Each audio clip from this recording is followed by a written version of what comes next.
Welcome to the Upland Nation podcast on location at Van Henyen Brewing in Bend, Oregon. Yeah, if you can't find me in the field, there's a good chance that's where I am.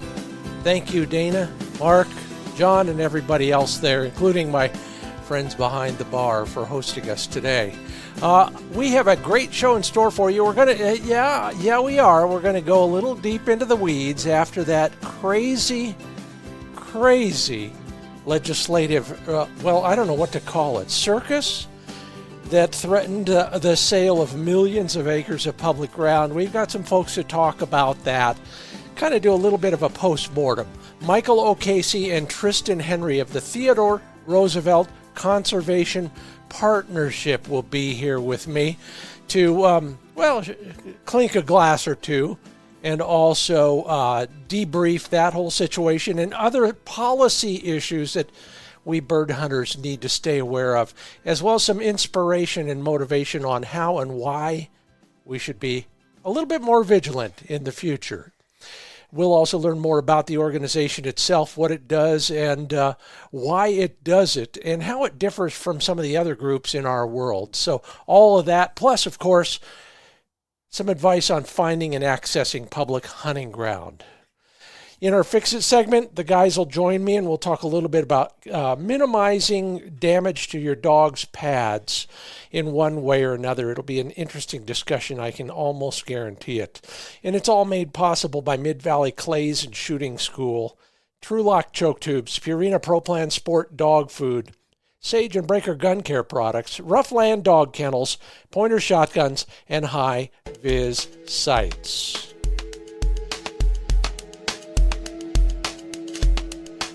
Well, we're going to keep things moving along because I have a feeling it's going to be a very in-depth discussion. Shorten things up here at the beginning. Thank you all. I asked for some puppy pictures. If you got a puppy this past year, those shots are great, very inspiring, and I wish you all well with the new dog. Just one bit of advice. Remember, those growth plates need a little bit of time to kind of harden up, if you will. So don't run them too hard if you're taking them hunting with you this season. Lots of other things you got to worry about. The last thing you need to do is worry about long-term orthopedic problems with your new puppy. All right, the Upland Nation podcast. This part of the show is brought to you by RuffLand Kennels. They've created the ultimate travel system. I just revamped mine for a fishing trip. Yeah, you could still do that. I'm not taking the dog crate out of the truck, but I am using it for some storage. And then, of course, the extra water on top, some extra storage on the other one, and all the other things that might make your road trips a lot more convenient and safe for your dog. From the chow box to the water hole, water storage system, no spilling there. Dog bowls of various sizes. I mentioned those top trays, either just for gear or gear and water. Take a look at the entire assortment of stuff that makes up their ultimate travel system. Go to RuffLandKennels.com. And hey, more side-by-sides coming down the pipeline from PointerShotguns.com. If you've been on the fence about this season and are thinking about some changes when it comes to your arsenal, then take a look at all the side-by-sides that are now in stock at Pointer Shotgun dealers all over the country. You want to find some of those? Well, Bass Pro, Sportsman's Warehouse, Cabela's, Turner's Outdoorsman, hundreds of independent retailers. The whole list is available at PointerShotguns.com.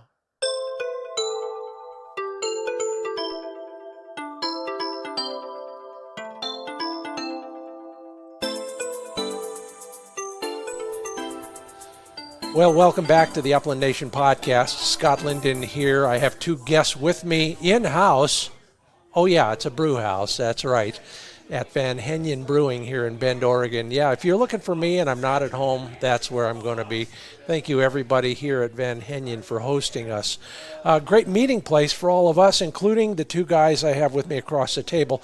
Tristan Henry and Michael O'Casey are both from the Theodore Roosevelt Conservation Partnership, and I'm really careful about that because there was a time when that partnership was an alliance, and I remember the days when that organization first got started. In fact, I might have told one of you, I think I told you, Michael, when there was no Radio Row at the SHOT Show, I was it. And one of my first pairs of guests there were two people from TRCA back at the day, Jim Range and Raleigh Sparrow, some of the more legendary names from way back, old school guys. Michael, why don't you start us off? Tell us a little bit about yourself, and then let's talk a little bit about the history of the organization. Yeah, absolutely, Scott. Well, thanks for having me. My name is Michael O'Casey, and I'm the Director of Public Lands for the Theodore Roosevelt Conservation Partnership. And I've been with the organization about 7 years. So you must have met with Jim Range and the other fellow right around the turn of right around 2000, 2001. Is that right? You were being diplomatic. You didn't want to say the turn of the century because then people started looking at my gray mustache. We've been around about 25 years now. Yes. And so the mission of the Theodore Roosevelt Conservation Partnership, TRCP as we so call it for the sake of brevity, is to guarantee all Americans quality places to hunt and fish. And we do that through policies and funding opportunities at both the federal and the state level to make sure that we've got habitat and opportunities to pursue our passions. Well, you're up there at the 30,000-foot level quite often, looking at the bigger picture, if you will. What do you see as some of the key things that sportsmen and particularly bird hunters might need to keep on their radar screen? There's always a lot happening at the level of both national and state politics, and I think that's one of the roles that TRC plays well in, is making sure that we take our staff and convey what's happening to the members and to our partners as well. And so be curious to get your take from when it was with Jim Range and others as TRCA, but we really were formed in 2002 with the idea to unite and unify the voices of a diverse array of hunters and anglers and those groups in DC. So taking that power to the halls of Congress and making sure that we have a vision for what the most important pieces of policy are. So things like the Farm Bill, we got voluntary public access and habitat improvement program through as an example of ways to offer direct benefit to hunters and anglers and landowners by having spaces to go hunt and fish on private land, which oftentimes has opportunity. So working with the Farm Bill, working through annual appropriations processes with federal agencies, we work very closely with the BLM, the Forest Service, and many other federal agencies that the vast amount of our public lands are managed through, and make sure that any of those planning processes that they put forward have hunters and anglers in mind. It's interesting because there are many groups that are all kind of circling the big issues, but they've all kind of found their own place. And you mentioned the inside the beltway work that you guys do. So does everybody else, but you're doing it in a different way than them, aren't you? We are doing it in a different way than them, and we're also heavily relying on our partners to help inform our work. And so that partnership is, the Alliance partnership, it started with that, and then partnership became critical for it because there are so many issues ongoing that we can't pretend to be the experts in all of them. And so we rely heavily on our partners to work together and really find that the ability to leverage so many different voices for one unified purpose. And so to give you an example of that, I think you could see the recent reconciliation bill that was in play. And I think, at least in my career, that was probably the largest outpouring of both partners working on this as well as just the general everyday hunter and angler and anyone who enjoys the outdoors, saying this is not the place for public land sales. And we were successful in having that part of the provision of the bill removed. And that's why it's really important to have a voice in the public process today, as an example. Yeah, and we'll get back to that because as I told you off mic, I used to work in that world too, and my job was pretty much to do what happened to that provision of Senator Lee's kill the bad legislation. Tristan, how about on I'm not going to say on a local level, but tell us about yourself and what you do, maybe a little bit more boots on the groundy kind of stuff. Yeah, I think that's fair to say. So my name's Tristan Henry. I am the Oregon field representative for the Theodore Roosevelt Conservation Partnership. And what that generally means is I'm one of our Western field staff. As you say, boots on the ground, maintaining relationships with key stakeholders across my state, which is Oregon, and then acting as a proxy for hunters and anglers in land use planning, leveraging the incredible expertise that TRCP has, the deep bench of talent that we have across the country, to again put together thoughtful policies that benefit the institutions and resources that we hunters and anglers depend on. You know, I'm looking at your brochure, your annual report from last year, and I'm not going to. It's very useful, but give me an example.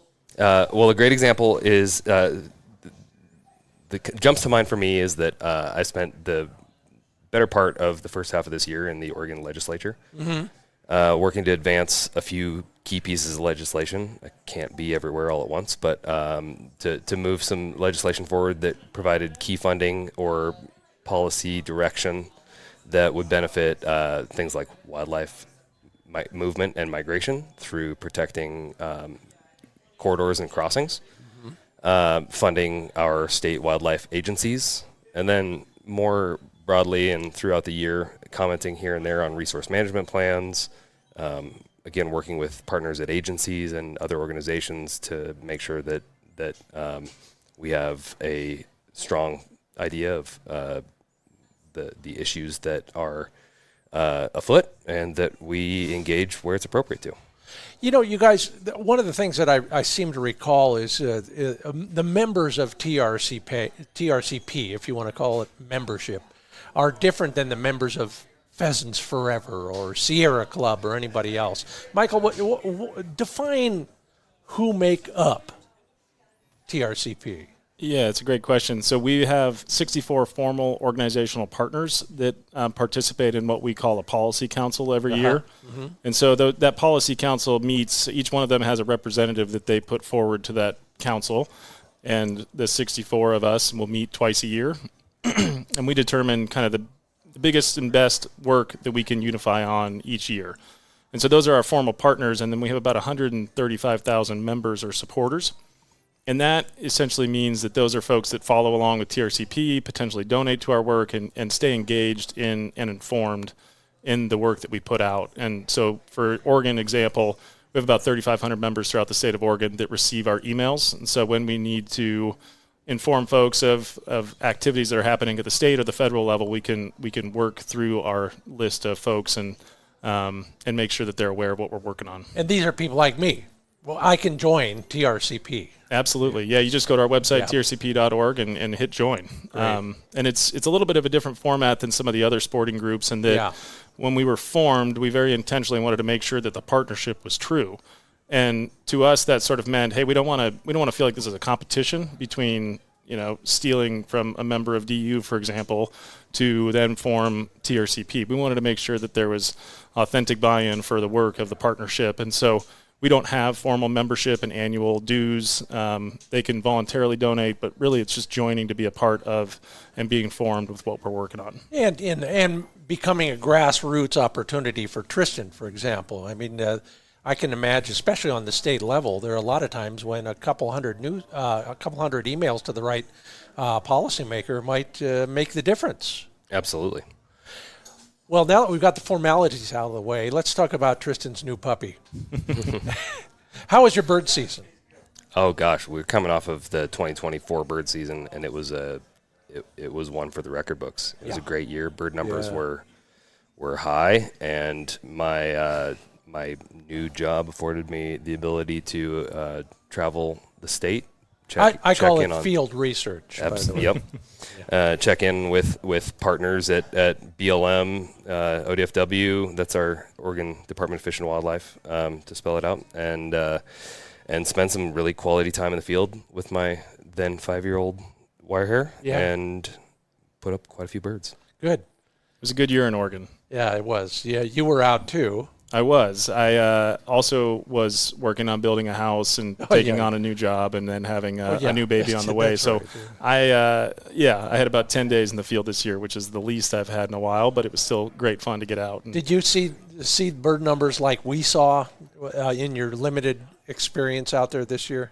Absolutely, especially when you get over to Juntura and some of that country further east. Yeah. I jumped a 50 bird covey of Huns the day before yesterday. If I told you where, I'd have to kill you. But I'm going back in October. Well, Tristan, you got a puppy. You got a short hair puppy. You got a wire-haired pony Griffon. Yes. Yeah, right. How old's that dog? He's 6 now. Okay, so he's pretty mature. Yeah. He does. He pretty much does what you ask him to do. For the most part, he's got some. we butt heads on occasion, but I don't know anyone who doesn't. And he and I really, I feel like we hit our stride about 2.5, 3 years ago. And we've been on cruise control. So we thought, why not drop a hand grenade in that? Yeah, there you go. Yeah. What's your primary bird species? I'm a chukar guy through and through. I dearly love the endemic birds. I really enjoy putting up some forest grouse in the early season when we're not chasing elk. But once we get that first frost, I'm driving east and spend time on rocky, cheat-covered slopes and just. I should make sure I recognize both your vehicles so we can stop in and say hello to each other. You said first frost. Are you concerned about snakes more than anything with that, or what? Yeah, that, and I've just got a less heat tolerant dog, so we've got to dunk ourselves in the water pretty frequently in October, and I find it easier to just stick to private ground with some water troughs and chase pheasants and wait till it gets cold. Yeah. Also, kind of feel bad shooting a half naked, not feathered up bird. Yeah, I get it. And I'm pretty much just a chukar guy. I have so much fun chasing them that it's hard to go after anything else. The fun part to me about finding, it was about 6, maybe 7 years ago, my brother happened upon a short hair just because he wanted to get a dog and he thought he could make it useful by hunting with it. And 4 months old, we were hiking a mountain for elk hunting, and he brought the dog along and couldn't find her for 25 minutes. And it turned out that she was pointing that entire time just naturally on her own. And my brother pivoted from big game to chukar, and I followed suit not too long after, just because, I'm an Oregonian, lived here my whole life, and the desert's always held some special appeal to me. And I think the most fun that you can have is finding that new ridge line and taking the time with your dog. And, it's not as stressful as big game hunting. There's a lot more moments of activity, and you get a move during a time of year when you need to get out and spend some time outside. So it's been a lot of fun just to find a new spot on a map and go see what you can get. But you shouldn't have said any of that, because now I'm anxious for the season to start again. I'll start mine early, though, in Montana for sharptails, which is, by the way, if you ever get the chance, try it. It's like chukar hunting without the rocks. So it's been a while. I need to get back there. Yes, you do. And how's your dog doing on that stuff? Yeah, so my dog is named Willa. She's a almost 6-year-old, actually, almost 6-year-old poodle pointer. And we had an interesting sort of, I came to bird hunting with my own dog in an interesting way during COVID. A friend of a friend had a dog that they picked up in a townhome in Portland, thinking it'd be a good idea to learn how to bird hunt again. And then they had kids and a dog and a tiny yard in Portland, and recognized that might not be the best fit for them. And so they were looking for a new home with someone who had some space and opportunity to get a dog out. And I happened upon Willa, and it's the first hunt we ever did was January of 2020 or maybe 2021.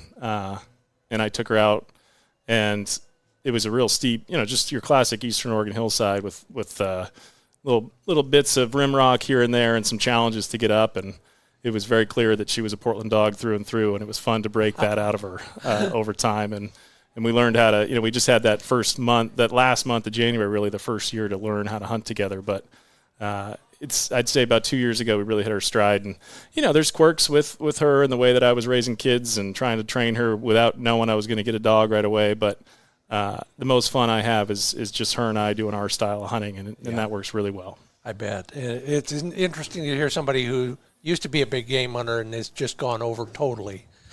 Tristan, you worried about that?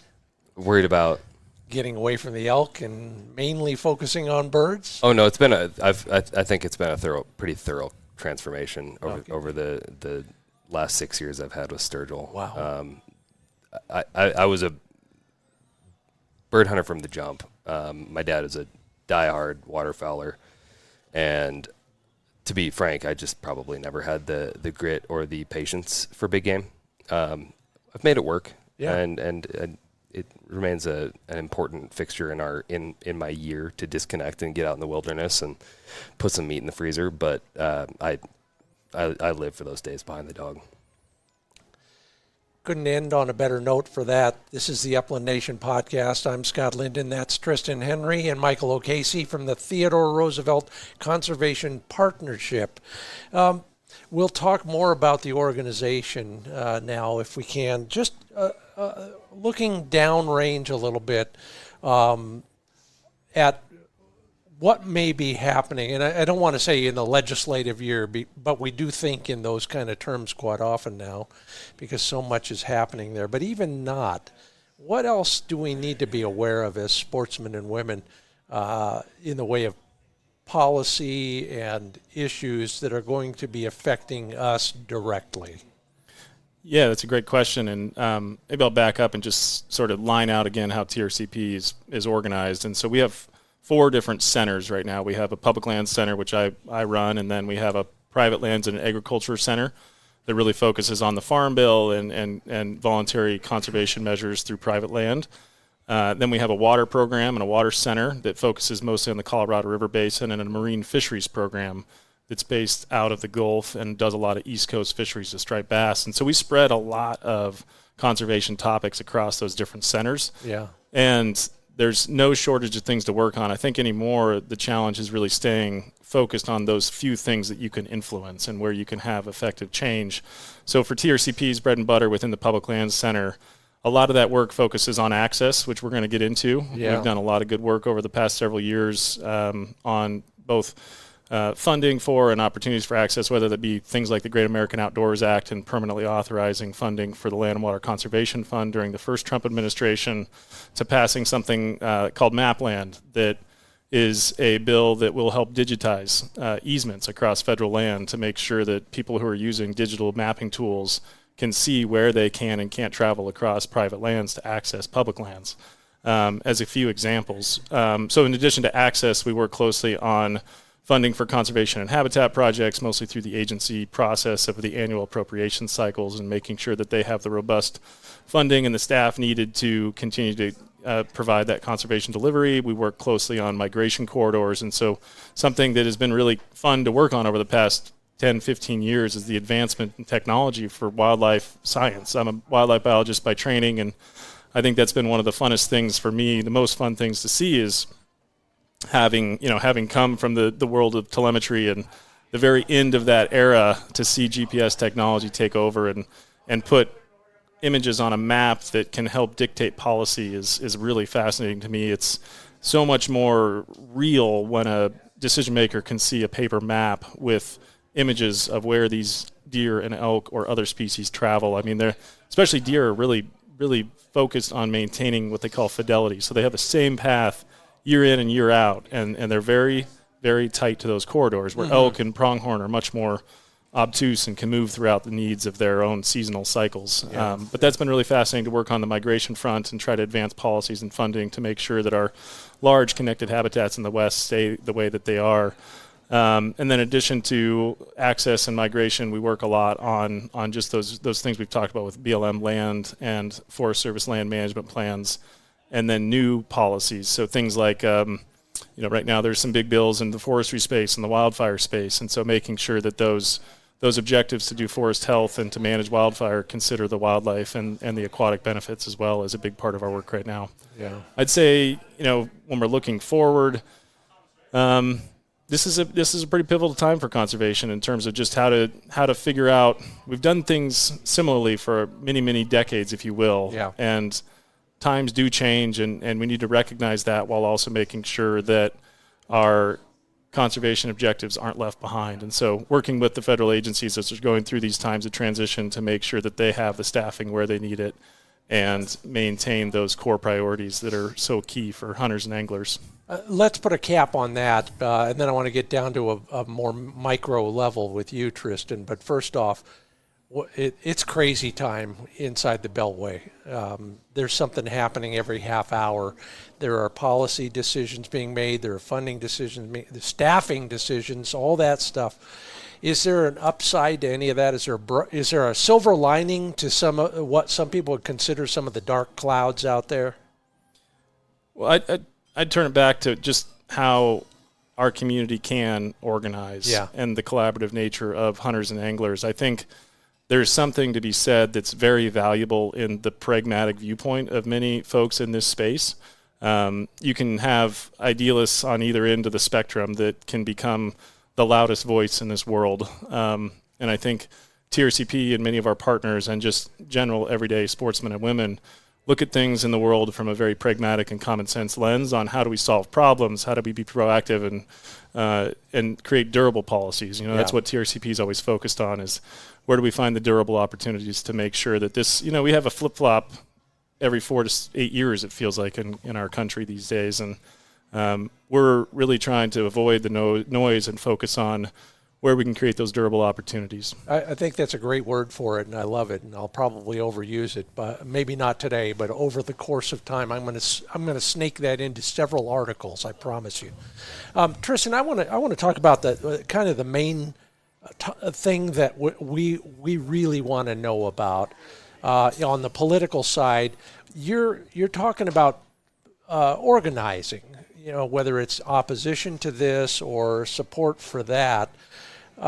How can we as individual sportsmen and women, when we find an issue that we're upset about or we're excited about, what are the things that you would suggest we do from point A all the way down to when a bill passes or a bill is defeated or worse? And we won't go down that road where I used to work.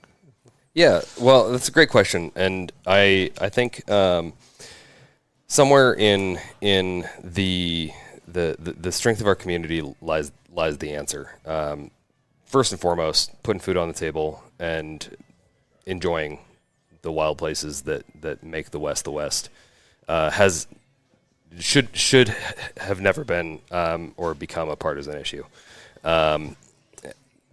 We've got really broad consensus on that conserving habitat and sustaining wildlife populations is popular and important, and we also need to probably keep an eye on the past and always acknowledge that conservation was never convenient. It was always intentional, and it required I believe the I'm going to butcher the attribution of the quote, but the price of freedom is eternal vigilance. So that's where organizations like us and our many wonderful partners come in. We're in the fray and paying attention, and we will ask for help when we need it. Yeah.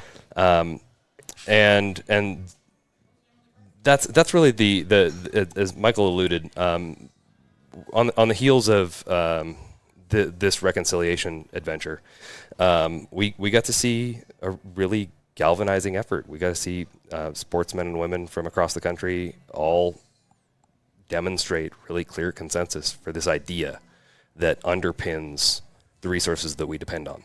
I think what it showed to me is that America's public lands really are one of our best ideas. And I think that's because so many people find value from them for so many different reasons. So it's not really it's not a partisan issue. It's not a singular user issue. It's across the gamut, from the ranchers to the sportsmen to the outdoor folks that want to go out there in a Sprinter van and check out our public lands. I think they have such broad and vast recognition of why they're valued that it was a powerful moment for somebody who was working directly in that space. Yeah. And I think it goes to show that there's a lot of leaders in Congress right now. There's a lot of folks out there that see that value, and we're going to work. Recently through that process, something called the Public Lands Caucus was formed, a partnership between a Democrat from New Mexico and a Republican from Montana, who are leading that along with several other House members who recognize that same value and want to work together with partners like TRCP and others to find those paths forward that work for the many, many users of public lands. Tristan, staying in touch is easier said than done. If I'm just some schlub here in Central Oregon, but I want to make sure that I know what's going on, that I can then impact in one way or another. Is there a clearinghouse? Do we just sign up for your email list, and are you going to keep us in the loop on all of that? Is there anything else we can do to just stay aware? Certainly, and at a time. These days, the zone seems sufficiently flooded, so I think it's while I will encourage people to follow as many of the wonderful conservation partners that we have. I will, by the same token, acknowledge that we can overwhelm ourselves if we expose ourselves to just too much news. So, pick a couple causes that you really truly care about. Support support the organizations that work in that space, and then maybe if I can encourage folks to go just that one step further, one more generalist group or one or two more generalist groups will really round out that equation and help make sure that you're getting all the content that you need to stay well abreast of the issues. Yeah, I'm glad to hear you put it the same way I'm starting to put it when I'm writing about that particular subject. We can try to drink from the fire hose, or we can be a little bit more selective about that, and it makes a lot more sense that way. Yeah, I just put out a blog on the history of BLM disposal and the process that goes around how the BLM came to be and how they manage today's public lands for retention and or sale or disposal. And I think this is something that I forget about oftentimes in the world that I work in on a day-to-day basis is you can get lost in the acronyms and you can get flooded with information. And so I think it's upon Tristan and myself and folks like you to put out that information that provides value and the nuggets that people need to know about in order to stay informed and know when they can engage. And to play off of that, the thing that I was probably struggling to articulate earlier is just that there's a certain richness that comes from intimate knowledge of a subject, and I can speak for myself that my appreciation for the resources that we enjoy, the birds and the places, has only been deepened by exploring the minutia and often highly complicated nature of the policies that govern them. So there's a certain richness that can come from committing oneself to an education, and I do think that stewardship doesn't happen without knowledge, and knowledge doesn't happen without curiosity, and that doesn't happen without love. So we have to feed this thing from both ends. We have to make sure that we're out on the landscape enjoying it, connecting to it, and if we're not doing that, I think that probably pretty fairly explains where some of the bad ideas come from. You've just inspired something in me, Tristan. That is that we all have a spot, or more, and we know it, we love it. It's got its quirks, it's got its real appeal. Whatever it is, we know it inside and out, and that is the skin that we have in the game. If we just think about it that way, and maybe it's just that place that we stand up for in one way or another. Stay in touch with whoever runs it. I said something a few days ago about finding the good things that are happening when it comes to management out there, and learning more about who's doing that. And that gets your foot in the door, and then you're a little bit more aware of everything else. There's a friends of this group and a friends of that group for almost every place we like. That's a easy way to do what you just described. Yeah, you bring up a good point, which is I think it also takes continued investment by the volunteers and folks like I think commonly of the Oregon Hunters Association and the membership that they have and the partnership that Tristan has with them and that I have. It's citizen engagement post-COVID has changed a little bit, and I just feel strongly that needs to continue to happen and take place in order for both the grassroots and what we call the grass tops to be effective. You need to be able to have that citizen engagement. So one of the fun things we do every year is this all hands, all brands event that takes place in the Ochocos and was thought of by one of the land managers out in the Ochoco National Forest. And it's been a really cool partnership that started with just OHA annual trips, and now it's spread out to 5 or 10 different organizations, and we take turns leading it every year. And even though TRCP isn't one of those groups that does a lot of on-the-ground management, it's just a really fun local event to put boots on the ground and provide that opportunity to just be on the landscape and get back with a bunch of different folks. I was swinging a 2-pound mallet yesterday, and I looked at the head of that thing, and I thought, I remember on one of those projects way back in the day swinging that same damn mallet. Yep. And making cross ties for livestock fence. Yep. Somewhere in the great beyond out there on the Ochoco. Yeah, and I've got kids now, and it's been fun to bring them out a few times and see that. I bet. See that opportunity to put public lands in a space of the stewardship world, which has been fun. Not just to go out and enjoy it, but actually try to help it out. Tristan, you almost put your hand up like a good student. Oh, thanks. It just something that I feel like is always merited in these conversations that people say politics is local, conservation is local. Yeah. And one thing that folks will do really well to remember is that government is not some other, it's us, and so it's we have the really unique advantage here to petition our government and work with them. So I think we owe the public land estate and all the wonderful, reasonably intact suite of wildlife that we have to that simple acknowledgement that we are the change that we want to see in the world. We are the reason that we have the things we have, and we're the only way that we keep them.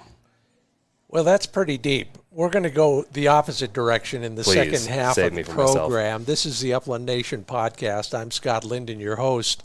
We will be going into the field and finding more places to hunt with the help of two gentlemen from the Theodore Roosevelt Conservation. By the way, I just finished Teddy Roosevelt's rendition of the assault on San Juan Hill.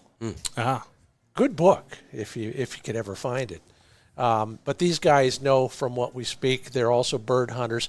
Tristan Henry, Michael O'Casey. We'll be back with more on kind of not just public access with air quotes, but some down and dirty things that we can do to find more places to hunt.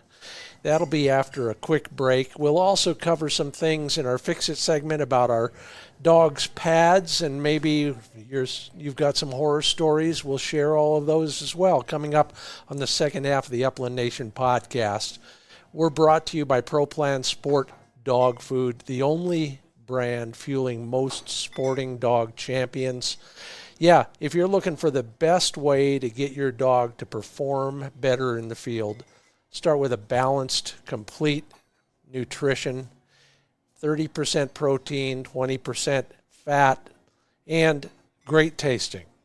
I do. I watch my dogs eat, and they're very happy when they're eating. So that must say something about Pro Plan. If you want to learn more about all the formulations and why there is so much science behind the nutrition, go to ProPlanSport.com. And my good friends at sageandbreaker.com have some new products right now available. Choke tube cases are in stock. Beautiful. If you can get a look at their Facebook page or my Facebook page, they are there for your examination. Shotgun shell cases ready now as well. So if you're looking for kind of heirloom quality gear for transporting or taking care of your firearms, go to sageandbreaker.com.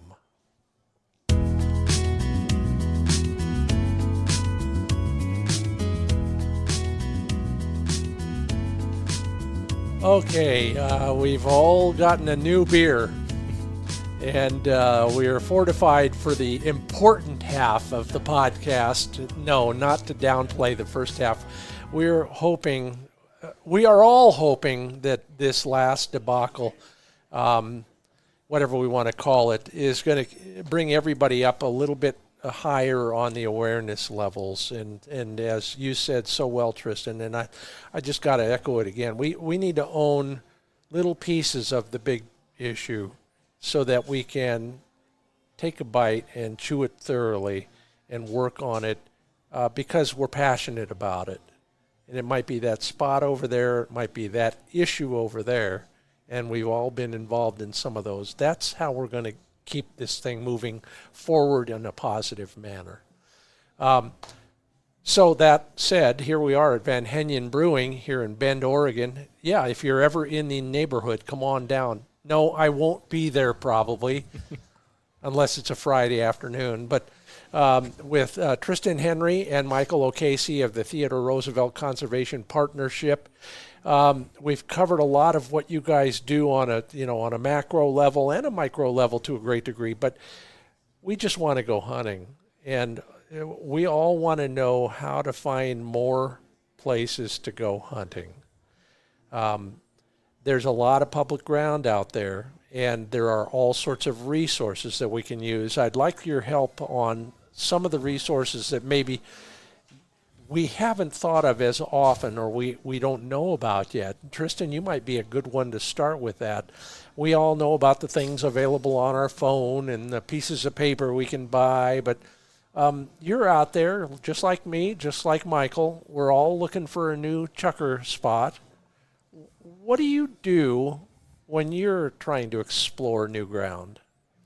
Well, you certainly touched on the first order solution, which is that phone app, and there are several of them, but we have just a really wonderful working relationship with the folks at Onyx, and they've been instrumental in a great number of our efforts this year, and so it's an added benefit that it's an easy language to speak and read for us. So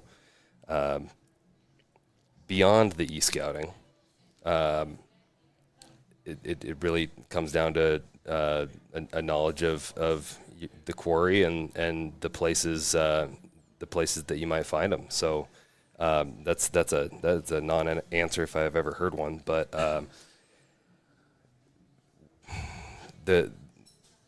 there's a remarkable amount of land between the Cascades and the Rockies, and a lot of it holds birds. It's pretty amazing that you can virtually put your finger on a spot on the map on Eastern Oregon, and if you know what they eat, what the weather's been like, which way the wind's blowing, you're pretty well set up for success. You know, and I don't want to include out people who don't want to hunt chukars, because this holds true for almost anything. It does. If you're a sharp-tail hunter or pheasant hunter, it doesn't matter. Rough grouse or those mountain grouse that if you're crazy enough to chase after blues or sooties. How easy, though, is it to find those places with some element of confidence? I mean, we can all look at that satellite photo, and we can zoom down pretty far. If you can tell me how to zoom down a little farther, I'd probably buy you another beer. But what else in that kind of in the physical area? Is there anything else that you would do? Would you be out there preseason? Would you be calling certain people? Or are there resources out there that we aren't aware of that you're rubbing elbows with all the time out there? I mean, there's certainly something to be said for spending time on the landscape, and in our line of work, we're fortunate to get to do a lot of that. So the various field offices for land managers and wildlife agencies, those are wealths, absolute wealths of knowledge. And more often than not, if you stop by a fish and game office, you're going to find somebody who shares your passion, yeah, and you're probably your preferred bird or critter of pursuit. So it's those people make their living on the landscape. So there's no more intimate knowledge than those people who are out there managing our land. We have the really beautiful advantage of getting to talk to a lot of them and going to those places for our public land managers, but also talking to some private land folks. Sure. And in that exercise, boy, you can build a pretty big data set, and you can sample here and there and get a pretty good feel for just what works. Yeah, I was at a barbecue the night before last in a small town in the middle of nowhere. I can't tell anybody about, but 3 of the landowners told me where to go. And I mean in a good sense, not that. They did that later. But you're absolutely right. But there's a protocol involved in all this. And you know, we're all chukar hunters, so we all know we're never going to tell anybody where we go. And if they ask, we're going to tell them they're going to earn it themselves, damn it. But there's a protocol when we're interacting, say, with the wildlife biologist on that district or whatever. How do we start a conversation like that? Do we just tell them what we want, or is there more to it than that? That's a great question, and I've heard it said recently that there's some advantage in being direct. Yeah. That being said, it's great to have tangentially related shared priorities, and then again, that's where we find ourselves in the fortunate position of getting to work on things that aren't necessarily the hey, where are birds, and it comes up organically. That being said, people's time is precious, and from time to time, if a straight question is what's needed, I've found some pretty good luck in that too. I think there's a sense of curiosity that comes from those conversations too. That's a really important piece of the puzzle. I mean, if you're in the world of ODFW or you're in the world of TRCP or you're doing the work to elevate a podcast so listeners can learn more, I mean, you clearly care about things and you're curious. And I remember when I was first working in a different outfit, and I went on a brood count with one of the ODFW staffers. And you know, that's something you don't think about doing very often, but you learn an awful lot about a species throughout the seasons. And so it doesn't just have to be about the season of use of the hunting season. You could invite yourself along to come on a brood count with one of the state fish and wildlife managers, for example, or you could go out with, I went out on a previous trip with the Burns Paiute tribe who owns some land in eastern Oregon, and they were doing sage grouse surveys and felt like one of the oddest things ever to be out at 1 a.m. in the morning with a steelhead net, working out with a strobe light, trying to catch sage grouse in the field with a steelhead net. But, you know, those are the type of experiences that I feel privileged to have been able to have as a wildlife biologist, but also lead me to sort of what I find most compelling in the world of hunting, which is you're always learning. It's a constant state of learning. It doesn't matter how good you are, you can always learn one more canyon or one more valley. And having that sort of full picture of the biology of a species has been really important for me and something that I find fascinating and that I'll often convey with a connection of a new person that I'm meeting. For example, I think one of my, this is a little weird maybe, but I always find it really enjoyable to open up a crop and see what these animals are eating, because you can't learn without that knowledge. And, whether you're out turkey hunting or you're in the grouse hills or you're out in chukar land, I went out and did a sage grouse hunt in 2019 and got a few sage grouse out in far eastern Oregon. I could not find – I don't know how they found so much green grass. Yeah. And it was amazing to me to see their crop full of just the greenest grass around in during September. Hunting season. Yeah. It's like that shouldn't exist, but that's how they survive and thrive. And so you not only recognize the habitat that they're utilizing, but also the importance of where is a person who's working in policy, you recognize the importance of what's valuable to that species. And so to tie that all together is a really fun process. You both described something that to me leads to the next question, and it is brings. We were at the barbecue, and it was a potluck, and we brought something to the potluck.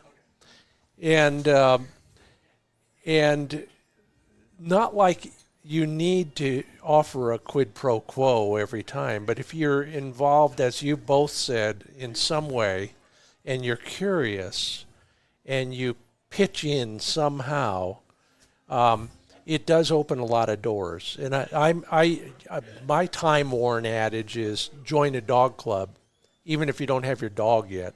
Go out and help, and that leads to all sorts of great things.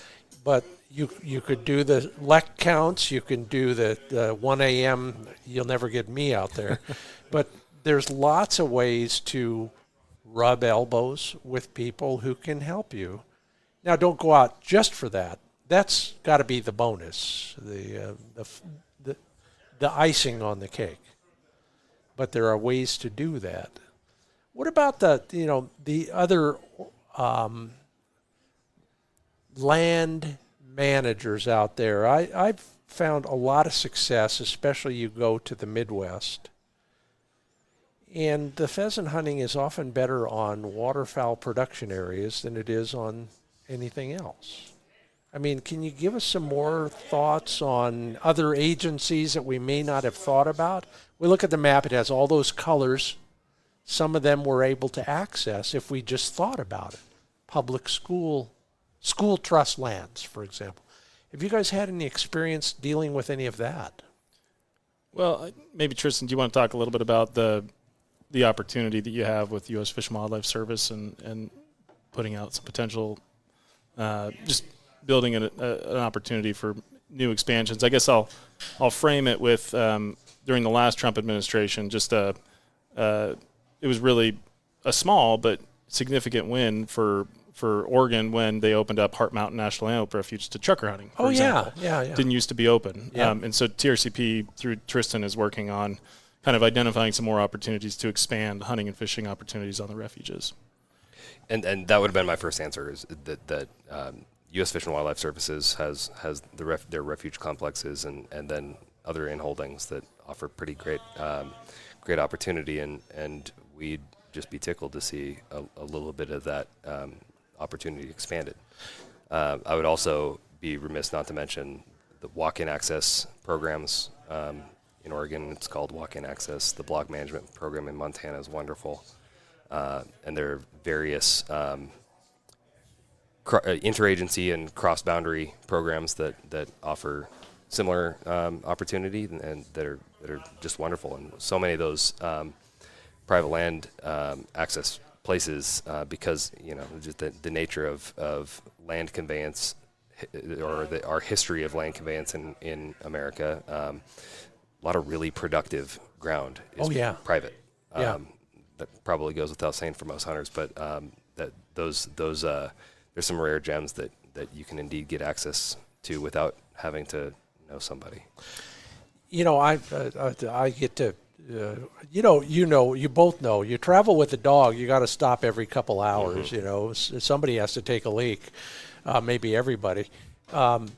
And I've stopped in some interesting places over the years. A Corps of Engineer ground, for example, has always been really interesting for me. And I really ought to explore that more often.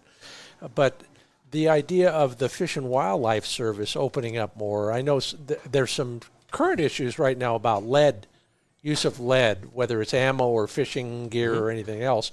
But they're starting to be a little bit more, responsive to the hunting and fishing community, aren't they?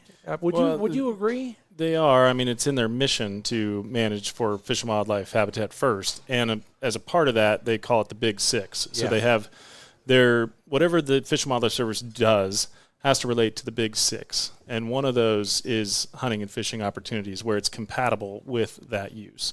And so at its core, hunting and fishing is really key to the Fish and Wildlife Service, and they provide opportunities where they can. You look at the duck stamp that you buy potentially every year, and that goes to help waterfowl production, for example, and actually helps fund some of the purchases for land acquisition for really key parcels of flyways. And some of the land managers I've known over the years that work on these refuges are diehard hunters and anglers, and they're looking out to make sure that they have continued opportunities on those spaces. And it's a different experience where I think Oregon at large is it's a quantity state, whereas some other states have more of a quality state. For big game, for example, we really focus in more on providing opportunity rather than a really high quality opportunity. And with Fish and Wildlife Service, oftentimes, I'll take the Umatilla National Wildlife Refuge as an example. It's a lottery draw.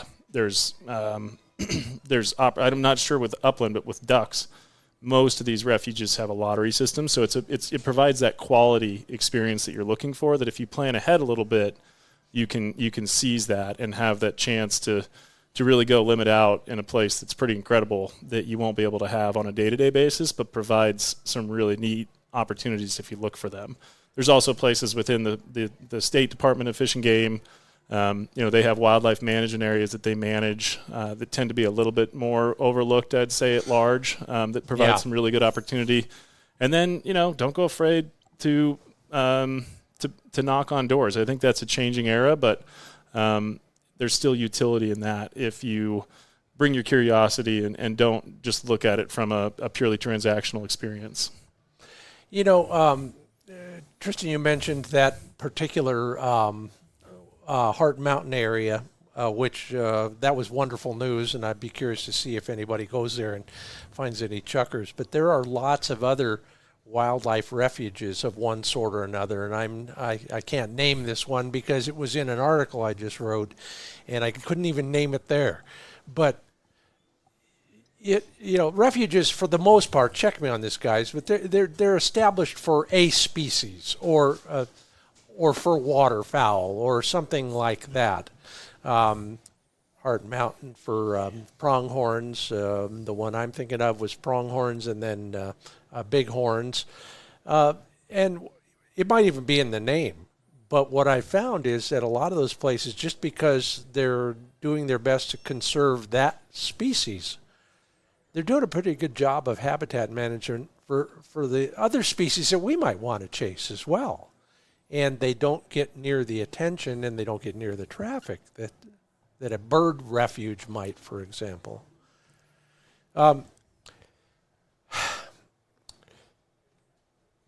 If we were to leave with one bit of advice, I mean, this whole thing has been inspiring and educational, but I need to get some motivation for us out there. We've talked around and we've talked down to the kind of the local level, but it's hard for us to kind of stay focused.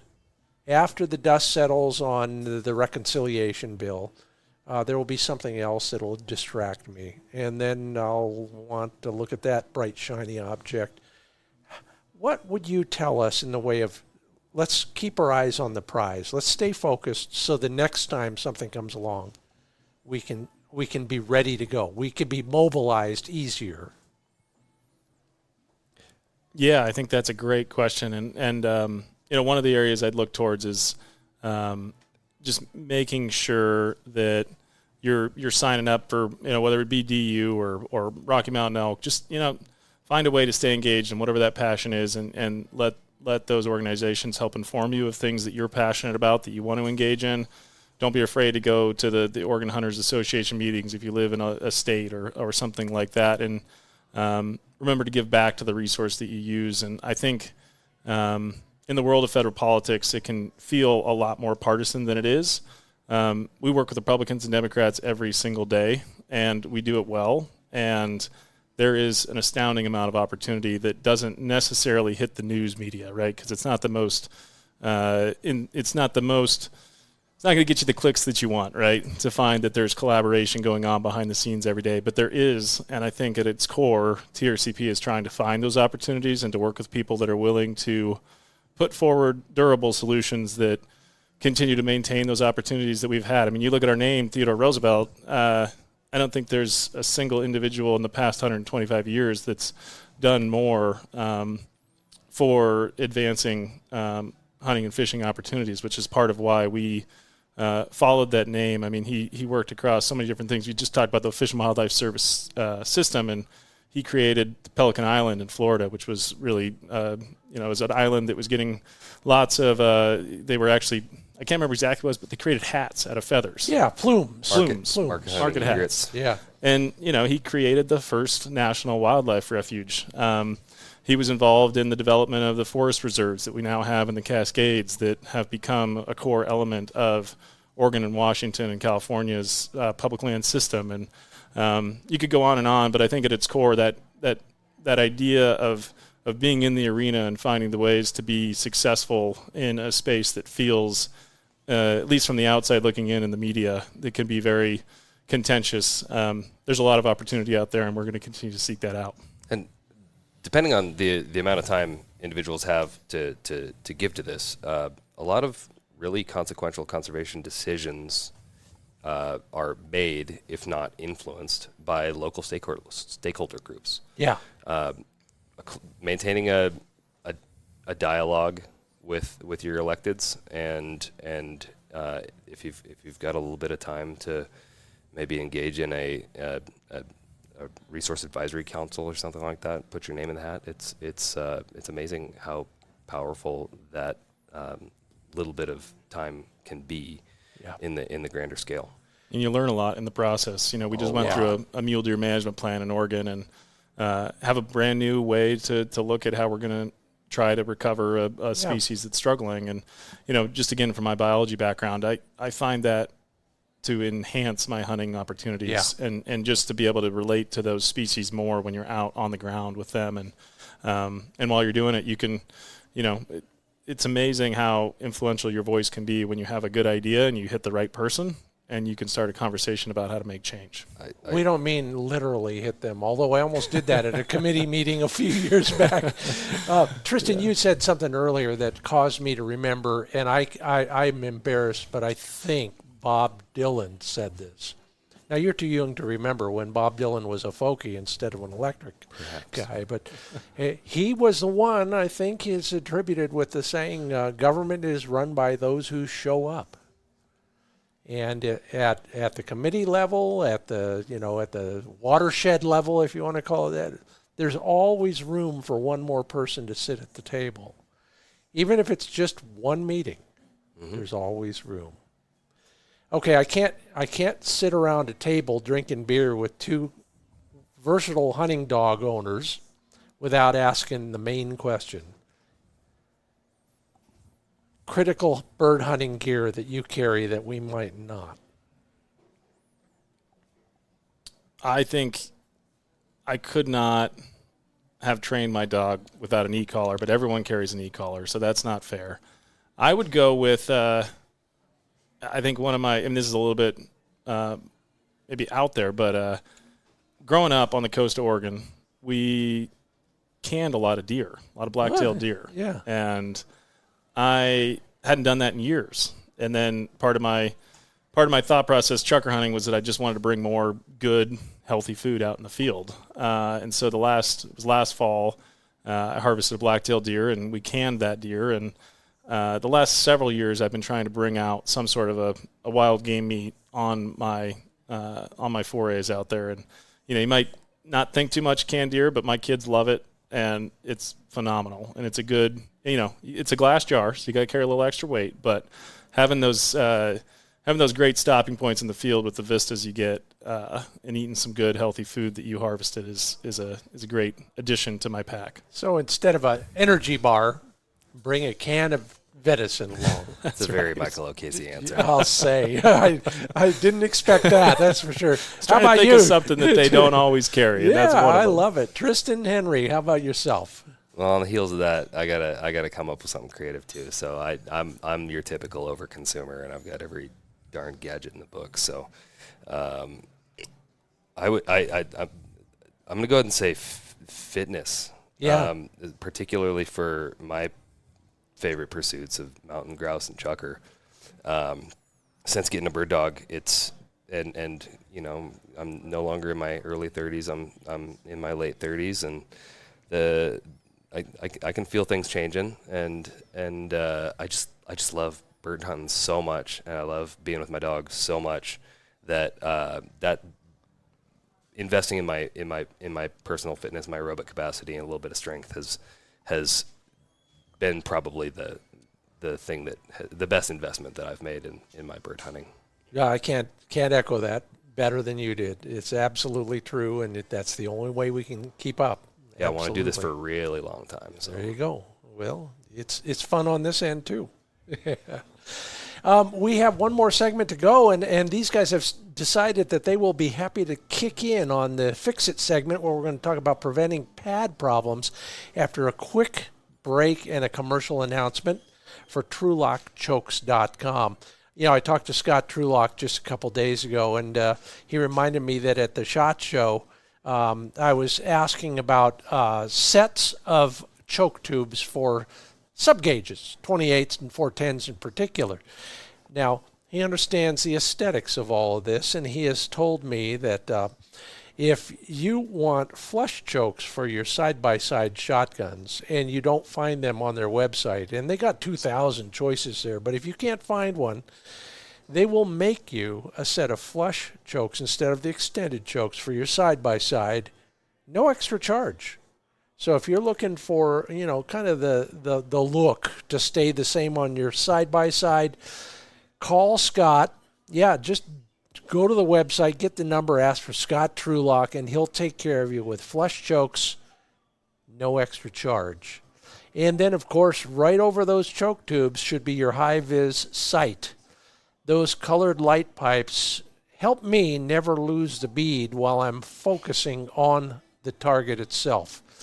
It's the way I have become a pretty good shooter. I'll tell you more as we get going this season, but it's helped me immensely to know that my mind's eye is seeing the light pipe on the muzzle while the target is flying. Put them together, pull the trigger, bang, fetch. That's all there is to it.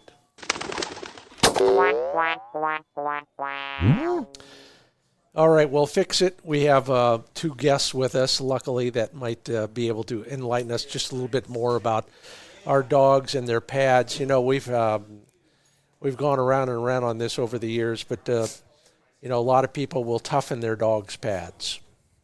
Michael, Tristan, maybe you do the same thing. I've become a believer in something different than that.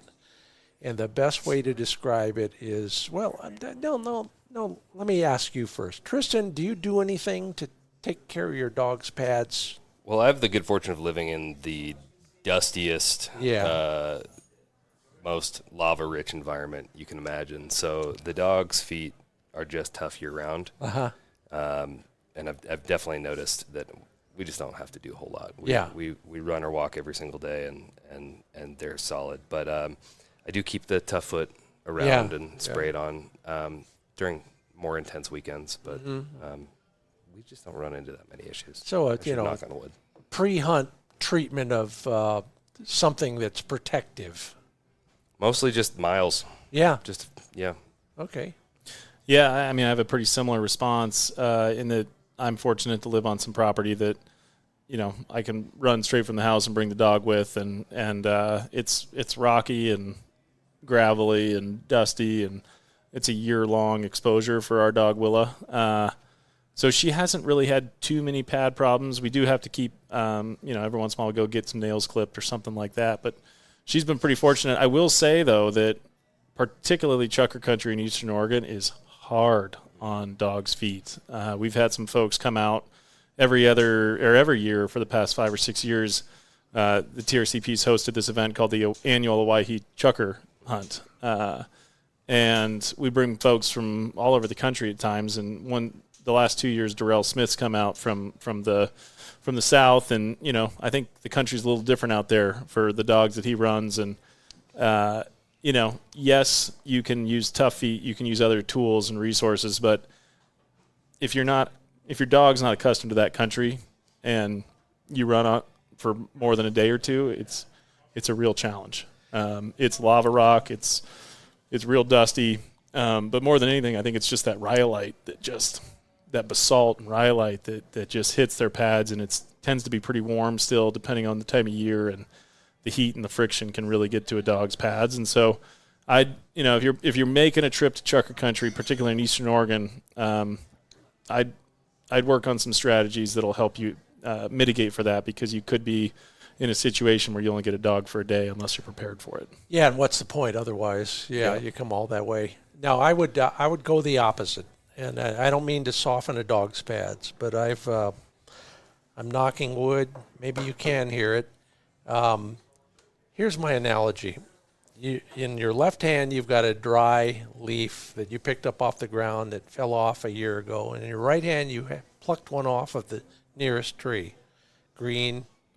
You crush both in your fist. You open your hands back up, and the dry leaf is in pieces.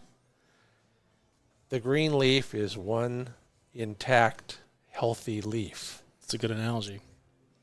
I do that with foot cream, human foot cream on my dog's pads. I don't want them soft. I want them supple. Because when he hits that rhyolite, especially the sharp, pointy versions, and it goes like this, I'm pushing my finger into my paw, everybody. The pad doesn't tear, it doesn't crack, it bounces back. Good luck. If you're having good luck with yours, great. But if anybody's not, think about moisturizing your dog's pads once in a while. I'm sure she would appreciate that. I'll have to. Oh, I think they do like it as well. In fact, I was on the same country you were describing. We were hunting on boulders. Oh, yeah. Hot boulders opening day. And 2 days later, we had to make a run to the hospital. Don't ask me why. And while I was there, I stopped and got some foot cream at the local drugstore, and have been using it ever since. So, That's a great idea. There's your fix-it advice from all three of us for the day. The segment has been brought to you by Mid-Valley Clays and Shooting School. These guys are hunters, and they are also massive Browning shotgun dealers. All gauges, lots of field-grade guns out there. Yeah, learn more about their sub-gauge selection at midvalleyclays.com. And now my chance to thank Van Henyen Brewing for hosting us today, Michael O'Casey and Tristan Henry from the Theodore Roosevelt Conservation Partnership. Good to get caught up on what's been going on since I last talked about that. And of course, everybody who leaves a comment at our social platforms. If you would leave a rating or a review, we'd continue to grow. Thanks to all our sponsors, RuffLand Dog Kennels, Purina Pro Plan Sport Dog Food, Mid-Valley Clays, TrulockChokes, Pointer Shotguns, Sage and Breaker Gun Care Products, and HiViz Shooting Systems. Well, until I see you somewhere in the field, maybe I'll see you at the range. Guys, I'll see you down the road, and I'll see you at that spot we probably all know in Southeast Oregon come opening weekend. Thanks so much for listening to the Upland Nation Podcast.